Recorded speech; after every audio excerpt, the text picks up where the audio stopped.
What's up you guys, Sam Burr here. Welcome back to downtown Semivostok. This area here, it has been looking at me for so long, and I hate that we have that really huge large road there to the left and it's really empty. So we're going to change that. We're going to basically renovate the whole downtown park area. We're going to put in more buildings, more high-rises, commercial. We're going to redo this whole area and make it look really good. So if you're new to my channel, don't forget to hit that subscribe button. I'd really appreciate it. And also you guys, don't forget to leave a comment below because I always love seeing what you guys are thinking. So let's get into it. So just to show you guys, we already have this area with the seating areas, the grass. So I'm going to be continuing on with that. But first of all, we're going to completely get rid of this huge boulevard. Now, when I was designing this city, I was like, yeah, these boulevards are going to be really full and just busy. And I was going to direct all this traffic onto them. But you know what? Things change. It just doesn't always go exactly how you want it. So we're going to be downgrading it and completely changing this whole street. So if you guys watched the previous, whenever it was, last week or 2 weeks ago, I changed a lot of the larger boulevard roads into these smaller roads and just made the street more friendly. So putting in parking and seating areas and trees and things like that. So that's what this street is going to be like. And since this area has so many people in it, because we have the train station, we have all these public transport things, we have the pedestrian pathways, since there's going to be a lot of people already, why not make it more pedestrian friendly? So, and make it just look inviting, because the large road before, to me, looked a little bit cold and just not nice. So now we've completely changed this area. So we have the smaller Paris roads. That's what that road is, in case you're wondering. It's a Paris pebble style road, and then I'm doing this wooden pathway. So I used that in the last video as well. I really like that one because it's a nice change in color, and that one's going to go all the way along, and we're going to use that to do some sneaky little connections later on in the video to, well, you'll see what I mean. We do some little sneaky things. I don't know if you guys have seen it before. I don't know, but anyway, we're going to be putting in more buildings in that empty spot that was right there on the corner. Now we also have the pathway, so we need to redo the pathway. It's going to be elevated again, and I was like, should I bring it down to the ground? But I didn't bring it back to the ground because it might be a little bit too wonky, because it has to go over this road, and then towards the other end it has to go I believe, yeah, it has to go over the other road as well. And then it has to go really up high, up onto that next level park area, which you guys will see in a second. So I just wanted it to all be generally at the same level. So that's why it's going to stay elevated, and it just makes it a lot easier if they're trying to get through the area really quickly. This part here, I put in this pedestrian crossing, but I actually forget to disable the pedestrian crossing, which you'll see throughout the video, so you guys don't need to point that out. I've already changed it on the city. I just did that before I started editing this video. So you can see the pathway is going along there, and then this part here, this is where the train lines are, and it's not really a usable area. It's not really good, so I'm just adding in the ground connection right there. It all fits in just and then yeah, wasn't really the best place to put other shops and things like that. So this part right here, so we have the boardwalk, which I've continued all along, but what I'm doing is putting down the pedestrian oriented road. So I'm putting it actually underneath these pathways, and so when you do that, it actually allows you to place buildings. Well, it looks like it's on the pathways, but it's actually connected to the road underneath the pathway. And I just think, oh, it looks so good like that, because you have these pathways and then you have the buildings on it. And it's a nice change from just doing big buildings on roads. I don't like that. I like to have more pedestrian activity, if you know me. And yeah, so like I said, more buildings in this area.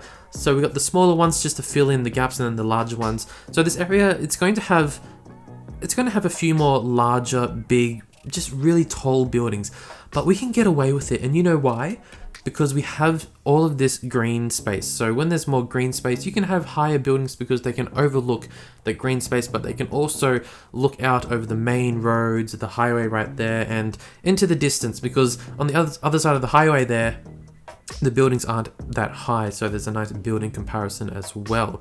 And yeah, it's starting to come together really nicely, so I just put down some seating areas to make this area look a little bit more pedestrian friendly. We have a new cobblestone area right here. It was going to be grass, but then the grass was being a bit of just a bit annoying. I was going to call it something else. Sometimes, yeah, the grass can be really hard to put down, but I'll show you guys how to do that. So if you want the grass asset, just go into the Steam Workshop, type in grass, I guess, and you shall find that, but we'll get back to that later. So this part right here, we have the pedestrian access point from the ground to the elevated area. So I was like, well, let's put in like a little seating area here because it's right on the corner. Maybe, I don't know, do you guys like to have like your cafe right on the corner of a busy road? Maybe not the best, so even if it is busy, I ended up putting in a little fence just to make it seem like it's more disconnected from the main road. But yeah, it's a busy little spot, so I thought, why not? They're obviously going to make a lot of money there. This is the grass that I was mentioning, so you can see that it kind of overlaps. So I started putting down the food trucks and then these tables just to try to hide it a little bit. But yeah, you get these assets, the grass assets, and they're really small and they're really hard, but you just have to place them down and basically align them all up. It's difficult if one little bit of grass asset isn't aligned properly. It just doesn't look it doesn't look good, or if it's wonky, it doesn't look good. Look at all the people go, they look like ants. These trees here, I just thought they just fit in so well. And if you notice on the main pathways there, throughout the whole area, that pathway has really small plants on it, and I did that on purpose because if I put larger plants on that pathway, it's going to look just so over the top because it's going to be full of all of these large trees that aren't really specific for each area. So I'd rather put lower plants, which I've done on the pathway, and then put in the larger trees specifically where I want it, if that makes sense, just so it doesn't seem too overloaded, and we can have a nice variety of trees as well. So this is also another little seating area. Doesn't that look good? The train's going crazy in the background there. I don't know if you caught that.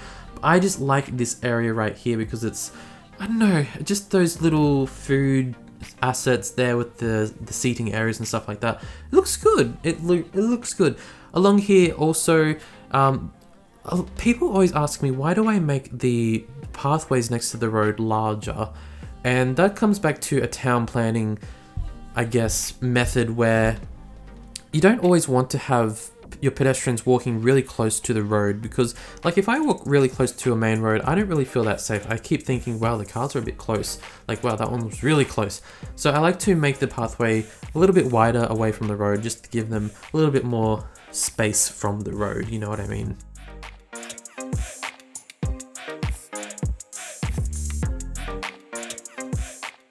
So there we go, you guys. This was just a very quick little video, but you know what, you guys, a little secret, I've actually done this area before, but it didn't save, and the video didn't save as well. So I was like, oh geez, obviously I wasn't meant to do that area during that time. So this was probably the second or even third time I've done it. I remember doing it another time as well, and it was such a hassle. And yeah, but anyway, it looks good. The grass, oh my god, it makes it look so much better instead of just doing the generic ground space.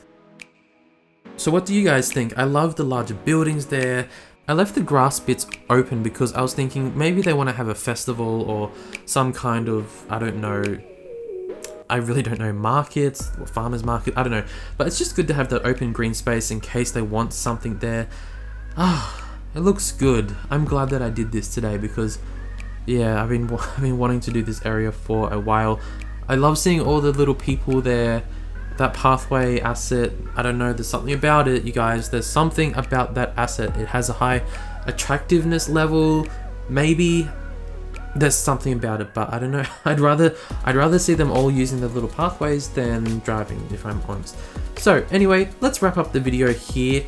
And like I said, I'm glad I did this video today. The train's gone wonky again. I really need to check what's going on there with the train. That does not look good on me. But anyway, thank you guys for watching, and I'll see you guys next time.